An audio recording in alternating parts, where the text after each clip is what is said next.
आदाब। आज आप लोगों को डीएलएड फोर्थ सेमेस्टर के अंतर्गत हमारा पेपर चल रहा है शांति शिक्षा एवं विकास। शांति शिक्षा अगर मैं बोलता हूँ शांति शिक्षा एवं सतत विकास, उसी को हम लोग आगे बढ़ाएंगे।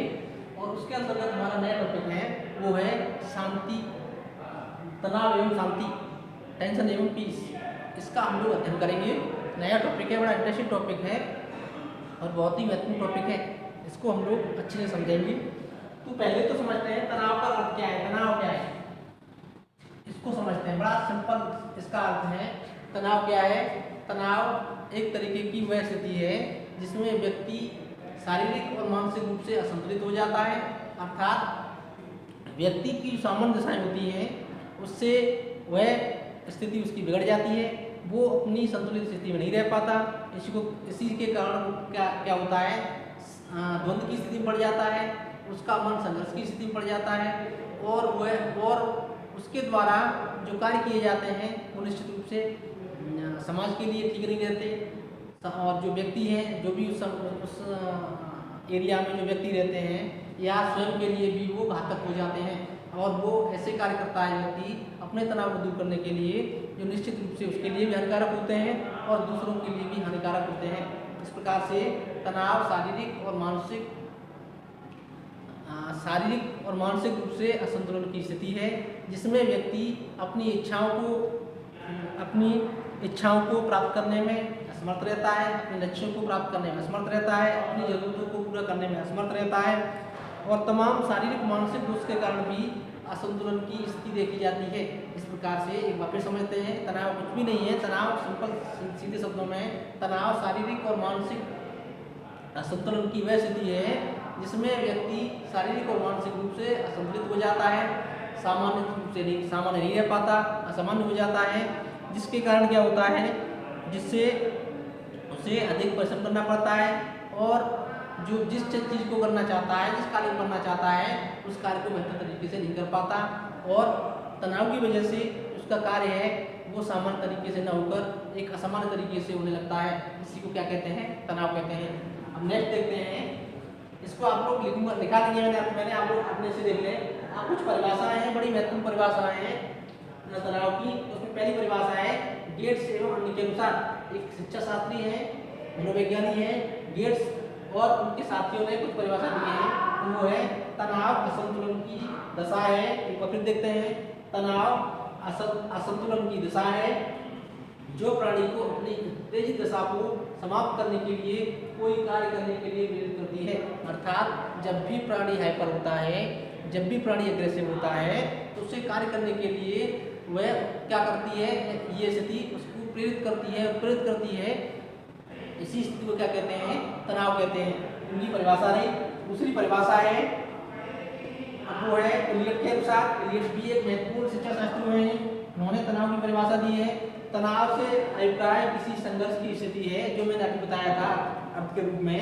तनाव से अभिप्राय किसी संघर्ष की स्थिति है जो विरोधी या विपरीत परिस्थितियों को उत्पन्न करती है। मैंने कहा तनाव वह स्थिति होती है जो व्यक्ति को शारीरिक और मानसिक रूप से असंतुलित कर देती है, उसकी सामान्य दशा से उसे असामान्य दशा में ले जाती है, जिसके कारण व्यक्ति जिस दशा में कार्य कर रहा था, जो कार्य कर रहा था, उसकी विपरीत दशा में कार्य करने लगता है या उसके विपरीत कार्य करने लगता है।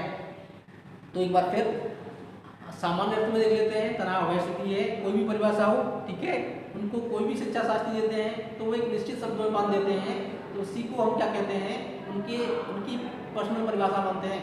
अब सिंपली हम बात करना चाहें, तनाव वह स्थिति है जिसमें या जिसके अंतर्गत व्यक्ति शारीरिक और मानसिक रूप से असंतुलित हो जाता है और स्थिति के कारण जो व्यक्ति होता है उसकी स्थिति संघर्षमय हो जाती है, द्वंद्व की हो जाती है, जिससे वह जो कार्य करना चाहता है वो कार्य सामान्य रूप से न करके सामान्य रूप से करने लगता है। तो इस प्रकार से तनाव को हम लोगों ने अर्थ जाना, उसकी परिभाषा जानी और इसके बैकग्राउंड को। इसलिए ये तनाव का जो हमारा टॉपिक है वो इसलिए रखा गया है कि आज भारत के लिए नहीं बल्कि पूरी दुनिया के लिए जो टेंशन या तनाव की स्थिति है सब पूरी व्यापक स्तर पर खतरनाक होती जा रही है। व्यक्ति चाहे कितनी भी भौतिक उन्नति कर ले, चाहे कितने भी संसाधन जुटा ले, लेकिन उसके मन में जो मानसिक अशांति है उसको शांत करना बहुत आवश्यक है, उसको उस स्थिति को समाप्त करना बहुत आवश्यक है। तो इस प्रकार से हम लोगों ने अर्थ जाना, परिभाषा जानी, तो महत्वपूर्ण परिभाषाएं थी। आप इसको चाहें तो नोट डाउन कर लें या इसका स्क्रीनशॉट ले लें।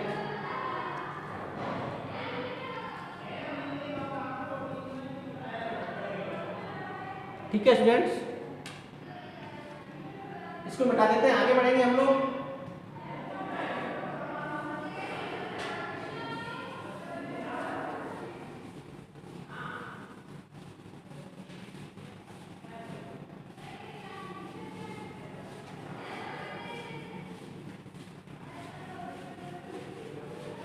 आगे देखते हैं तनाव का प्रबंधन। तनाव का प्रबंधन।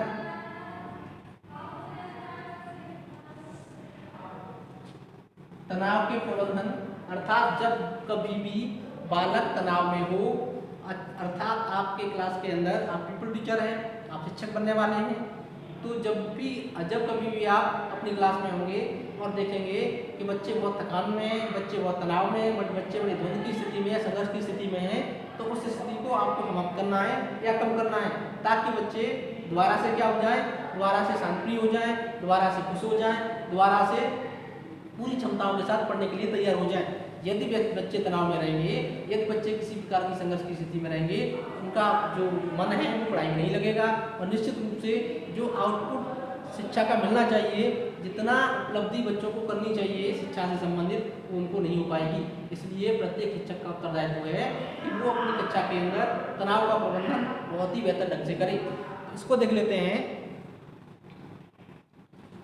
अब ये विद्यालय के स्तर पर बात की जाती है, तो तनाव प्रबंधन की जिम्मेदारी किसकी होती है? तनाव प्रबंधन की जिम्मेदारी शिक्षकों की होती है। विद्यालय के अंदर जो भी शिक्षक होते हैं उनकी ये अकाउंटेबिलिटी है कि छात्रों के अंदर किसी भी प्रकार से, चाहे शारीरिक रूप से या मानसिक रूप से, जो भी उनके अंदर बंद हुआ है, जो भी उनकी स्थिति बिगड़ी है, उसको धीरे धीरे क्या किया जाए, समाप्त किया जाए या उसको कम किया जाए, ताकि बच्चे सामान्य रूप से अपनी स्थिति को प्राप्त कर सकें और अपनी पढ़ाई में उनका मन लग सके। तो ये इस कारण से सबसे ज़्यादा आज की बात करते हैं, बल्कि हम प्राचीन काल से बात करते हैं, तनाव एक समस्या रही है। लेकिन ये देखा जाए कि वर्तमान में संपूर्ण विश्व में आज जो तनाव की समस्या है, इतनी भयंकर समस्या कभी भी नहीं रही, इतनी गंभीर समस्या कभी भी नहीं रही। चाहे दुनिया की कोई भी देश देखें, तमाम तरीके की आत्महत्याएं होती हैं, तमाम तरीके के व्यक्ति अनैतिक कार्य करता है, तमाम तरीके के व्यक्ति समाज विरोधी कार्य करता है, कानून विरोधी कार्य करता है। इससे क्या होता है, इससे समाज में भी संघर्ष देखने को मिलता है और जब संघर्ष होते हैं समाज में, तो निश्चित रूप से द्वंद्व की स्थिति में पैदा होती है और हिंसा होने की पूरी संभावना बनी रहती है। इसलिए तनाव एक हिंसा का महत्वपूर्ण कारण है। अतः हमें समाज को, छात्रों को हिंसा से बचाना है, तो हमें तनाव को या तो समाप्त करना होगा या निश्चित रूप से कम करना होगा, ताकि समाज अपने लक्षित उद्देश्य को, छात्र अपने लक्षित उद्देश्य को बेहतर तरीके से प्राप्त कर सकें। तो अब सबसे महत्वपूर्ण साधन है वो है छात्रों के लिए, यदि कोई साधन है तो उसके लिए है खेल, क्योंकि खेल उसके स्वभाव से खेल में छात्रों की रुचि स्वभाव से होती है, अर्थात छात्रों की जन्मजात प्रवृत्ति खेल को प्रभावित करती है। अर्थात खेल के द्वारा जो भी छात्र होते हैं वो संपूर्ण रूप से, संपूर्ण मनोयोग से उसमें अपना क्या करते हैं, चित्त लगाते हैं, और जब चित्त लगाते हैं तो वो सारी समस्याओं को, जो भी उनके मन में होती हैं, जो भी चिंताएं होती हैं, सबको भूल जाते हैं और एक पल ऐसा आता है कि अपने में ही वो आनंदित होने लगते हैं, खुश रहने लगते हैं। तो निश्चित रूप से विद्यालय के स्तर पर क्या किया जाए, छात्रों के लिए एक पाठ्यक्रम में खेल का जो कालांश होता है उसको निर्धारित किया जाए, निश्चित किया जाए। और अधिकांशतः आज के दौर में, आज के पाठ्यक्रमों में देखा जाता है कि यदि जो विद्यालय है उसमें सामान्य घंटे हैं, तो उसमें 1 घंटा अंतिम जो टाइम टेबल होती है उसमें 1 घंटा अंतिम खेल के लिए छात्रों को दिया जाता है, ताकि छात्रों की जो भी शारीरिक मानसिक थकान हुई है उसको समाप्त किया जा सके, उसको कम किया जा सके और छात्र पुनः प्रारंभ की स्थिति में आ जाए और शारीरिक और मानसिक रूप से क्या हो जाए, स्वस्थ हो जाए, शारीरिक और मानसिक रूप से दोबारा से वह वही स्थिति प्राप्त कर सके जो बच्चा प्रथम कालांश में जिस स्थिति में था। इस प्रकार से क्या करना है, खेल के जरिए या खेल के माध्यम से छात्रों के तनाव को कम करना है।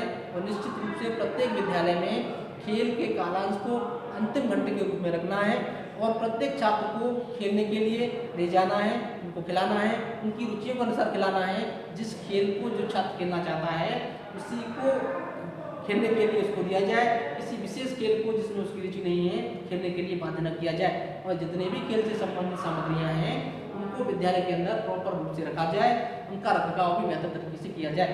तो खेल के माध्यम से कुछ बिंदु हैं जिसके माध्यम से तनाव को कम किया जा सकता है। तो उसमें देखते हैं, पहला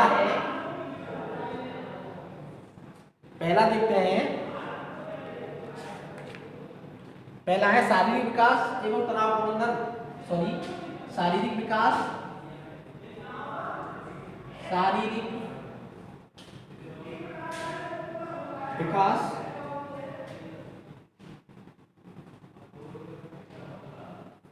एवं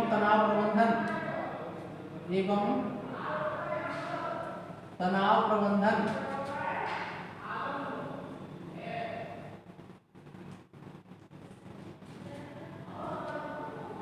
शारीरिक विकास एवं तनाव प्रबंधन की बात करते हैं।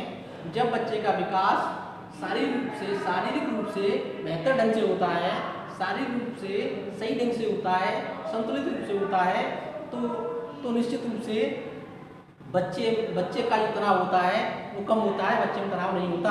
अर्थात बच्चे को खेल के माध्यम से क्या करना है, उसका शारीरिक विकास करना है। जब शारीरिक विकास बच्चे का होगा तो निश्चित तौर पर जो बच्चा है उसमें तनाव की स्थिति नहीं होगी, उसमें संघर्ष की स्थिति नहीं होगी, उसमें द्वंद्व की स्थिति नहीं होगी।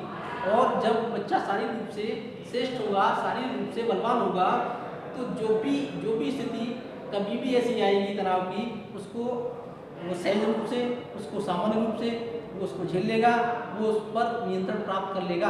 इस प्रकार से खेलों के माध्यम से बच्चों का शारीरिक विकास किया जाए और जो भी शारीरिक विकास है उसके माध्यम से बच्चे को प्रत्येक इस प्रकार का अवसर दिया जाए जो बच्चे को शारीरिक रूप से बलिष्ठ बनाता हो। नेक्स्ट देखते हैं, वो है मानसिक विकास एवं तनाव प्रबंधन। नंबर 2, मानसिक विकास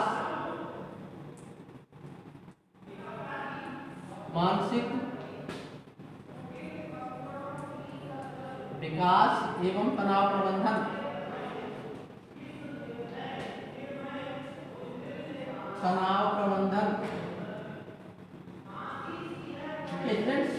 मानसिक विकास एवं तनाव प्रबंधन। जब बच्चे का शारीरिक विकास बेहतर ढंग से होगा तो निश्चित रूप से बच्चे का मानसिक विकास भी बेहतर ढंग से होने की पूरी संभावना होती है।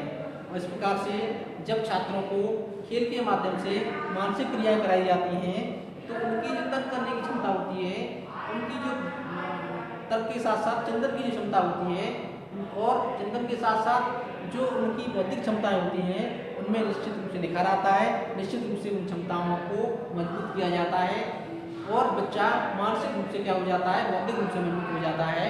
और जब कभी भी तनाव की स्थिति उसके सामने आती है तो उस तनाव को झेलने की उसमें आदत पड़ जाती है, तनाव को सहन करने की उसमें आदत पड़ जाती है और तनाव को स्वतः ही वो कम कर लेता है, समाप्त कर देता है।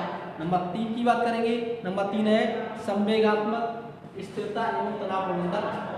नंबर 3, संवेगात्मक स्थिरता जो गड़बड़ कर रहा है, संवेगात्मक स्थिरता एवं तनाव प्रबंधन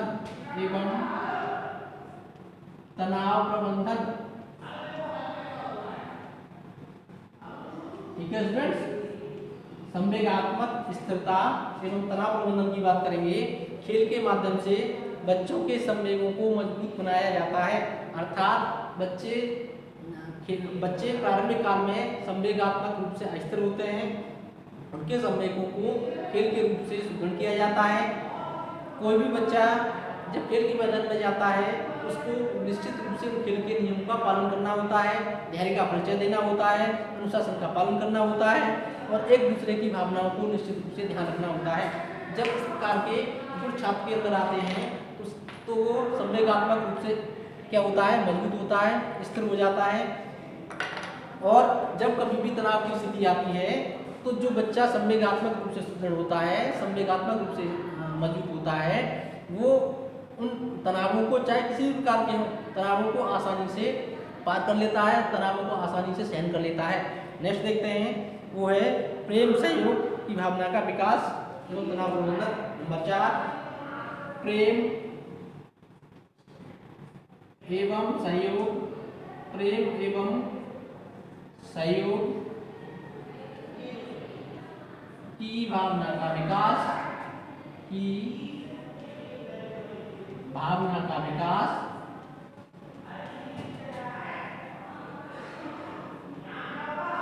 एवं तनाव प्रबंधन। तनाव यदि बोर्ड पर दिखाई ना दे कोई बात नहीं है, मैं लिख देता हूँ, बोल भी रहा हूँ, तनाव प्रबंधन। ठीक है स्टूडेंट्स, यह दिखाई ना देता है कोई समस्या नहीं है, मैं बोल भी रहा हूँ।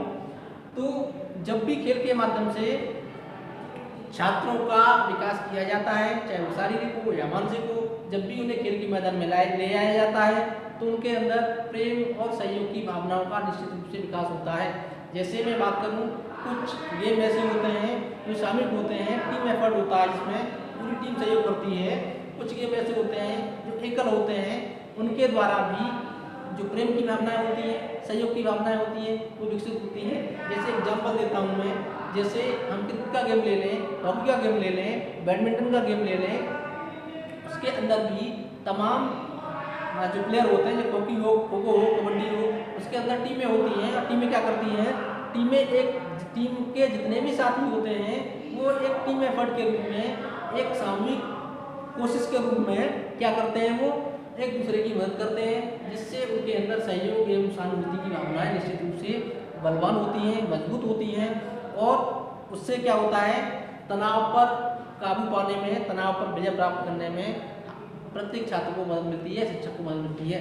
नेक्स्ट देखते हैं, वो है 5वां देखते हैं। 5वां है स्वस्थ मनोरंजन। 5वां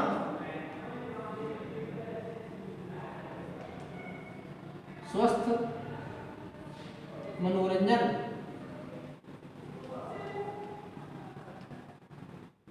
स्टूडेंट्स, इसको देखते हैं। स्वस्थ मनोरंजन का तात्पर्य है, काम करने के बाद प्रत्येक व्यक्ति को थकान होती है, चाहे फील्ड कोई भी हो, चाहे डॉक्टर हो, इंजीनियर हो, कोई किसी बैंक का प्रबंधक हो, किसी हॉस्पिटल का डॉक्टर हो, या कोई और कर्मचारी हो, क्लास के अंदर टीचर हो, छात्र हो, या कोई वर्कर हो, या लेबर क्लास का कोई व्यक्ति हो, कोई भी व्यक्ति हो जो कार्यकारी है, जो काम कर रहा है, निश्चित रूप से उसके अंदर थकान आती है, वो चाहे शारीरिक हो या मानसिक हो। जो व्यक्ति शारीरिक रूप से श्रम करते हैं उनको शारीरिक थकान होती है, जो व्यक्ति मानसिक रूप से श्रम करते हैं उसको मानसिक रूप से थकान होती है। तो इसको कम करने के लिए एक ही उपाय है, वो है मनोरंजन। और मनोरंजन का सबसे बेस्ट तरीका है वो है गेम्स, अर्थात खेलों के माध्यम से क्या होता है, व्यक्ति मनोरंजन करता है, और जो क्या होता है, स्वास्थ्य के लिए भी लाभदायक होता है। और स्वस्थ मनोरंजन के द्वारा भी क्या किया जा सकता है, तनाव को कम किया जा सकता है। नेक्स्ट देखते हैं, वो है स्व अनुशासन का विकास। 6वां यहाँ पर लिख देता हूँ, स्व अनुशासन का विकास। स्व अनुशासन, स्व बता देता हूँ यहाँ पर, स्व अनुशासन का विकास। स्व अनुशासन का विकास। ठीक है स्टूडेंट्स, इसको देखते हैं। जब कभी भी छात्रों को खेल के मैदान में ले जाया जाता है, खेल के लिए ले जाया जाता है, तो निश्चित रूप से वहाँ पर अनुशासन का पालन किया जाता है।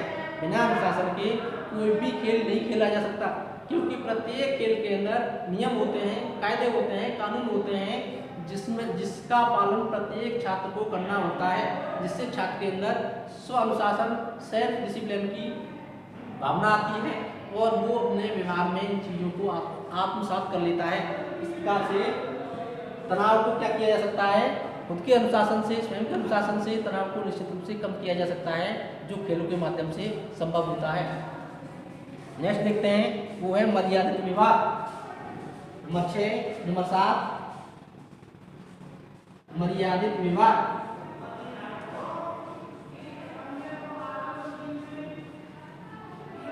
मर्यादित विभाग, इसको देखते हैं। मर्यादित विभाग का तात्पर्य होता है प्रत्येक बच्चे को एक निश्चित सीमा में रहते हुए, एक निश्चित दायरे में रहते हुए अपना व्यवहार करना होता है, जो किसी के लिए भी असम्मानजनक ना हो, असम्मानजनक ना हो, किसी के लिए असुविधापूर्ण ना हो, किसी के लिए क्षतिपूर्ण ना हो। अर्थात प्रत्येक छात्र को खेल के मैदान में इस प्रकार का व्यवहार करना है कि वह प्रत्येक व्यक्ति के लिए ठीक हो, प्रत्येक व्यक्ति के लिए सम्मानजनक हो। किसी भी व्यक्ति के साथ इस प्रकार का व्यवहार नहीं करना है जिससे किसी व्यक्ति को क्षोभ हो, क्षति हो या किसी प्रकार की पीड़ा हो या किसी व्यक्ति को कष्ट हो। इस प्रकार से जब व्यक्ति इस प्रकार का व्यवहार करता है तो निश्चित रूप से अपने तनावों को कम करता है, साथ साथ दूसरे के तनावों को भी कम कर सकता है। अगला है वो है मानवीय मूल्यों का विकास। 8वां, मानवीय मूल्यों का विकास। मानवीय मूल्यों का विकास। मानवीय मूल्यों का विकास, इसको देखते हैं। खेल के मैदान में अनेक प्रकार के मानवीय मूल्यों का विकास होता है, जैसे प्रत्येक व्यक्ति को सच बोलना सिखाना, प्रत्येक व्यक्ति के साथ अहिंसक व्यवहार करना, प्रत्येक व्यक्ति के साथ सहयोग का व्यवहार करना, सद्भाव का व्यवहार करना, प्रेम एवं स्नेह का व्यवहार करना। तमाम तरीके के मानवीय मूल्य हैं जिनको खेलों के माध्यम से विकसित किया जाता है, जो तनाव को कम करने में सहायक होते हैं। अगला देखते हैं, वो है सकारात्मक दृष्टिकोण। नंबर 9, यहाँ पर देखते हैं नंबर 9, सकारात्मक दृष्टिकोण। सकारात्मक दृष्टिकोण।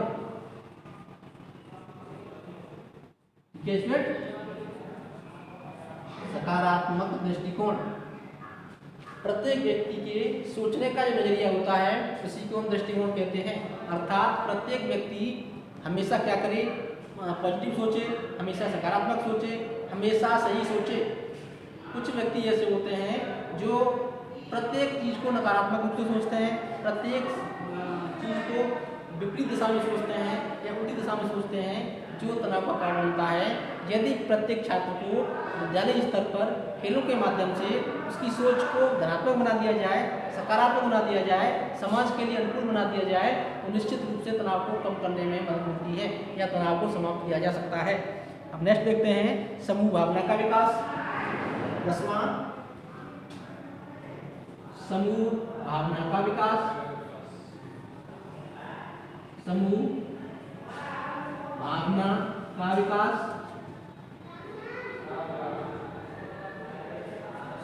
समूह भावना का विकास, इसको देखते हैं। जब छात्रों को खेल के मैदान में ले जाया जाता है तो निश्चित रूप से वो समूह में काम करते हैं, टीम के रूप में काम करते हैं, टीम एफर्ट के रूप में अपनी सारी क्षमताओं का प्रदर्शन करते हैं, जिससे उनके अंदर समूह की भावना का निश्चित रूप से विकास होता है। उसमें मैं जो भावना होती है, मैं या मेरे लिए मुझको, वो समाप्त हो जाती है। पूरी तरह से किसके लिए सोचते हैं, अपने लिए न सोचकर दूसरों के लिए सोचते हैं, सबके लिए सोचते हैं। इससे क्या है, जब हम की भावना का विकास होता है और उसमें समूह में कार्य करने की क्षमता विकसित होती है तो तनाव को कम करने में बहुत ही आसानी होती है, बहुत ही आसान तरीके से, प्रभावपूर्ण तरीके से तनाव को कम किया जा सकता है। नेक्स्ट देखते हैं, वो है समायोजन की क्षमता का विकास। समायोजन की क्षमता का, इधर लिख देता हूँ मैं, 10 होगा नंबर 9, 11 समायोजन की क्षमता का विकास। की क्षमता का विकास।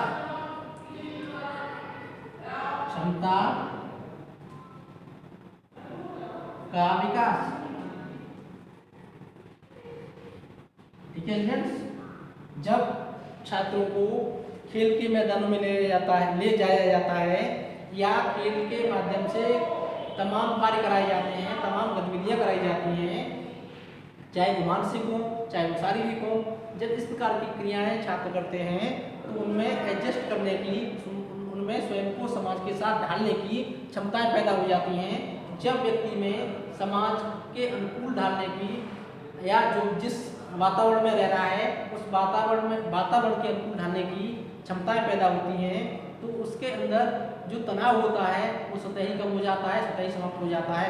इस प्रकार से जब छात्रों के अंदर एडजस्टमेंट की क्षमताएं पैदा होती हैं तो विपरीत परिस्थितियों में भी वो तनाव को कम कर लेता है, उन परिस्थितियों पर या तनाव पर विजय प्राप्त कर लेता है, समस्याओं को अपनी को बहुत आसान तरीके से, बहुत ही प्रभावपूर्ण तरीके से सुलझा लेता है। इससे क्या होता है, तनाव कम होता है और हिंसा के अवसर भी समाप्त हो जाते हैं। अगला देखते हैं, नेक्स्ट है वो है जीवन कौशलों का विकास। 12 जीवन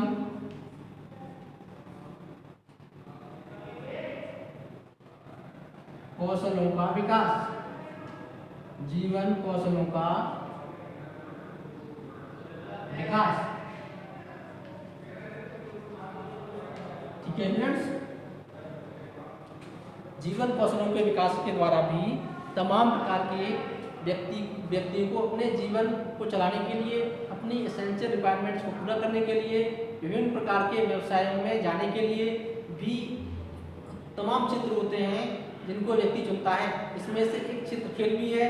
खेल के माध्यम से भी व्यक्ति धन, यश, सम्मान सब कुछ कमा सकता है और अपने को सर्वाइव करने के लिए, अपनी दैनिक आवश्यकताओं को पूरा करने के लिए खेलों को जरिया बना सकता है और खेलों में भी विभिन्न प्रकार के कौशल हैं उनको विकसित कर सकता है, जिसके द्वारा जब कभी भी उसके पास संघर्ष की स्थिति आती है, चाहे वो किसी प्रकार के संघर्ष हो, चाहे मानसिक हो या शारीरिक हो, किसी प्रकार का संतुलन हो, उसको आसानी से प्राप्त कर लेता है उन कौशलों के माध्यम से जो उसने अभी तक सीखे हैं। इस प्रकार से जब व्यक्ति तनाव पर विजय प्राप्त करता है, उन कष्टों पर विजय प्राप्त करता है, असंतुलन की स्थिति जब उसके पास होती है तो निश्चित रूप से उस पर बेहतर तरीके से वो उसको विजयी परिस्थितियों पर विजय प्राप्त कर सकता है। इस प्रकार से तनाव कम किया जा सकता है या उसको समाप्त किया जा सकता है। तो इस कुछ कारक थे जो तनाव प्रबंधन में बड़े महत्वपूर्ण हैं, जो विद्यालय स्तर पर किए जाते हैं और खासतौर से खेलों के माध्यम से छात्रों को तनाव प्रबंधन कम करने की क्षमताएं विकसित की जा सकती हैं। उनमें तनाव को समाप्त करने की क्षमताएं हैं वो बेहतर तरीके से विद्यालय जीवन से ही उनको प्रदान की जा सकती हैं। तो इस प्रकार से हम लोगों ने क्या जाना, तनाव जो शांति शिक्षा में जो तनाव का जो टॉपिक है वो क्यों रखा गया, वो उसके पीछे भी कई कारण थे, मैंने बाद में अभी बताया। और उसके बाद तनाव की परिभाषा, अर्थ जाना, परिभाषा जानी, तनाव को किस प्रकार से समाप्त किया जा सकता है, उसको किस प्रकार से मैनेज किया जा सकता है, इसको जाना। उसके कुछ 10 या 12 महत्वपूर्ण बिंदु थे, उसको समझा। तो आप इसको नोट डाउन कर लें या इसका स्क्रीनशॉट ले लें।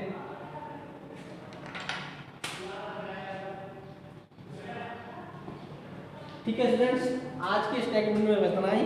इससे संबंधित आपको कोई भी क्वेरीज करनी हो आप कमेंट सेक्शन में जाएं, मैं वहाँ पर मैं इसका समाधान दूंगा। धन्यवाद।